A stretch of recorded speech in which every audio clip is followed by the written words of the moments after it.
covering the islands of the Bahamas. ZNS Network presents The Bahamas Tonight.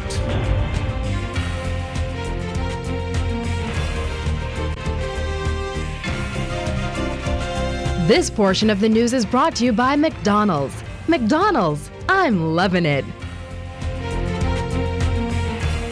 Good evening and welcome to the Bahamas Tonight, the National Report. I'm Keishla Adderley. Thanks for joining us. Topping the news tonight, health officials say the bacterial outbreak has now spread to the intensive care unit of the Princess Margaret Hospital. 5 new cases of that bacteria under investigation tonight. Health Minister Dr. Carey Gomez told Parliament today that the cases, which follow the deaths of 2 infants, are being investigated with the aid of a Canadian consultant brought in to try and get a handle on the infections. Janaea Noel Ferguson reports.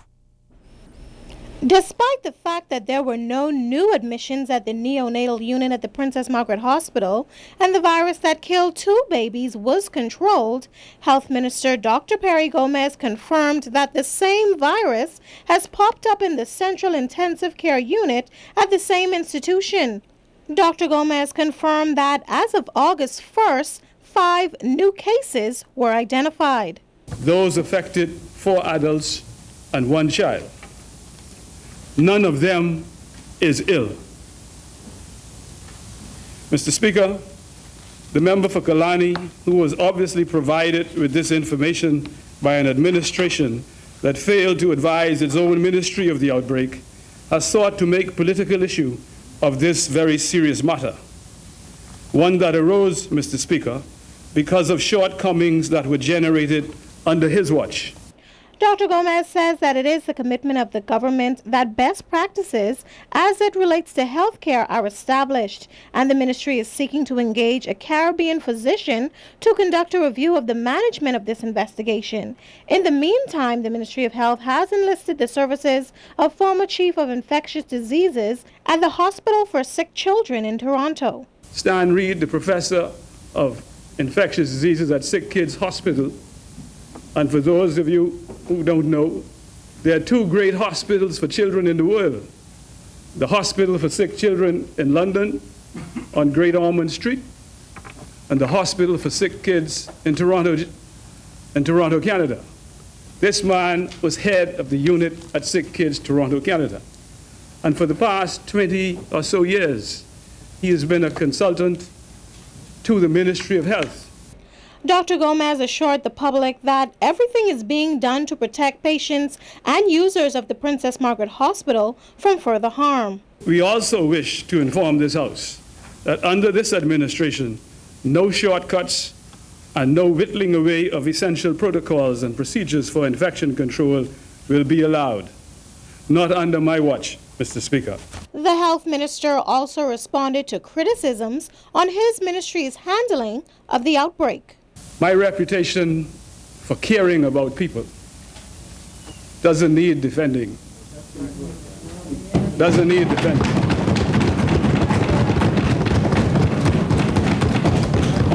And so when the press in their statements talk about I'm not caring because of a reaction to a rude reporter on a Sunday afternoon, that can't wash, because the people of this country know me better.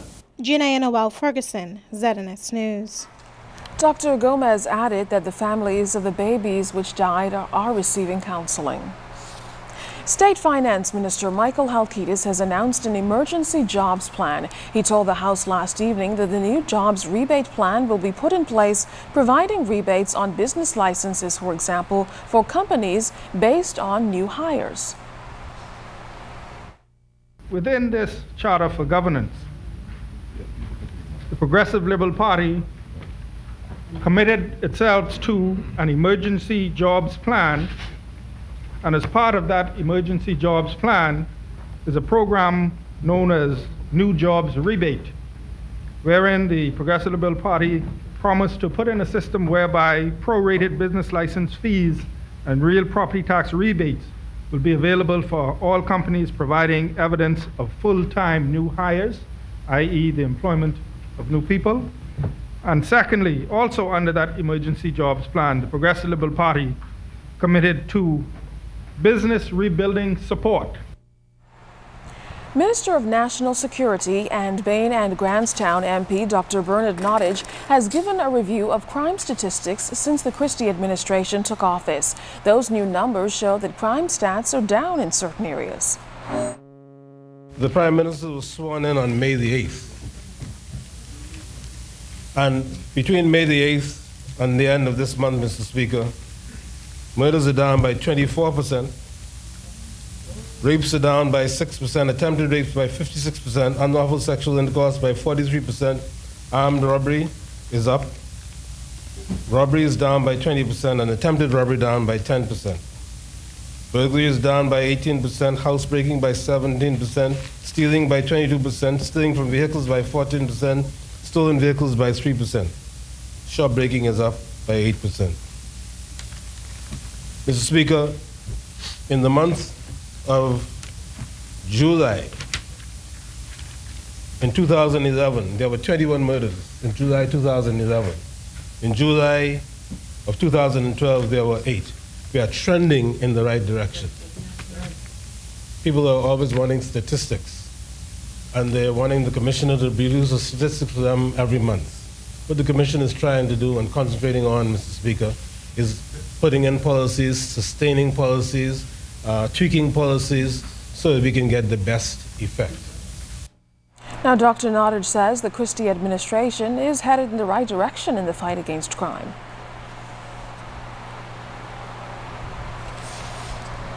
Parliamentarians passed a number of bills, including a bill for an act to amend the Police Force Act, which removes the limited tenure of the police commissioner and his deputy, though the opposition voted against the bill.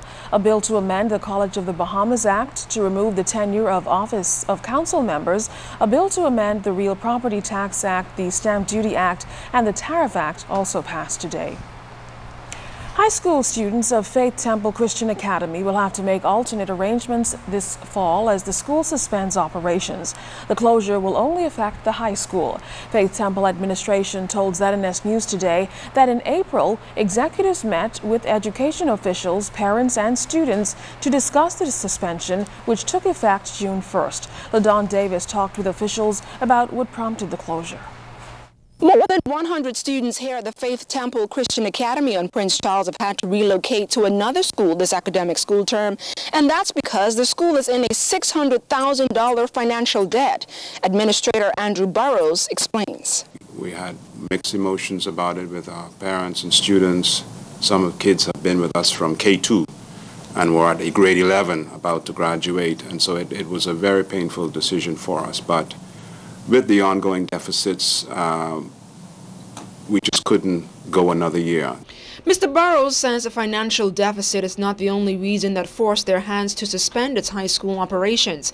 He believes the location, the looming economy, and a few other pertinent issues are also to blame. The campus has the capacity to hold up with 700 to 800 students. Unfortunately, over the last 5-6 years, we've had a steady decline in the enrollment. Several factors have contributed to this. The road situation in the last 2 years has seriously impacted our situation here with access to the campus. 130 students are currently enrolled in the K2 to grade 6 elementary levels for the new academic school term in September. But is that enough enrollment to sustain the school's operations for the next year? The board and the whole ministry is looking at a long-term plan to deal with that. And that's separate and apart from what we have to deal with for the new year. And of course the government is a big part of this, and they've continued to show their support by way of government grant to us. Now founding father Bishop Philemon Wilson is strongly encouraging former students and the Bahamian public to assist Faith Temple Christian Academy back to its glory days. Someone out there who perhaps has some long dollars could perhaps just write us a check for some $600,000, we would be well on our way. LaDon Davis, ZNS News. Now, school officials say parents need not be alarmed as registration for elementary students for the new academic year is going on now, and that they've lowered school fees to make the school not only more attractive but competitive. Meantime, Education Minister, the Honourable Jerome Fitzgerald, says the government is doing all it can to assist those schools like Faith Temple which are suffering through these economic times. We understand that Faith Temple is closing down its junior and senior high school. Unfortunately, they have been the victims of the economic downturn like some other private institutions. The government had given them a subvention along with many other private entities, particularly those that are church denominated. And so we were to the point where we could not go any further and beyond what we had already committed to. Police have charged 27-year-old Gibson Raphael, seen here wearing the black T-shirt, with the brutal July 27th murder of 20-year-old Kidley St. Brave. St. Brave was found dead in an apartment on Charles Vincent Street on Friday past. Her throat had reportedly been slashed. The mother of two was the 75th murder victim of the year. In court today, Raphael was not required to enter a plea. A voluntary bill of indictment will be filed, fast-tracking the case to the Supreme Court. Following the arraignment, Raphael complained that he didn't get a chance to call a lawyer. The court then informed him that he'd have a chance to do so. Meantime, he's being held without bail at the Fox Hill prison. The courts have been called on to intervene in hotel union election matters again. There are opposing views on when union elections are due. Fern Carey tells us the confusion directly relates to the last legal battle between union factions. The main issue at stake here is when the union election should be held. The Executive Council intends to call the election next year. However, some union members say it should have been held in May of this year, and now they want the court to decide.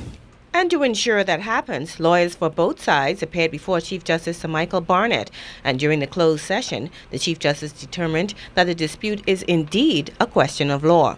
Now pushing the legal action is former union shop steward Dave Beckford. He says the election should have been held back in May.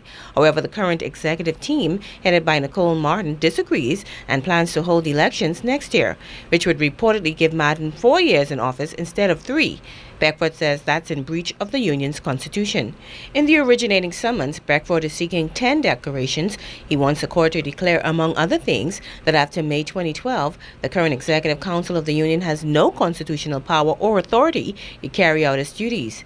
He's also hoping the court will order the executive council to call a meeting immediately to determine a date for the nomination of officers and provide a date for the election of the officers to the executive council.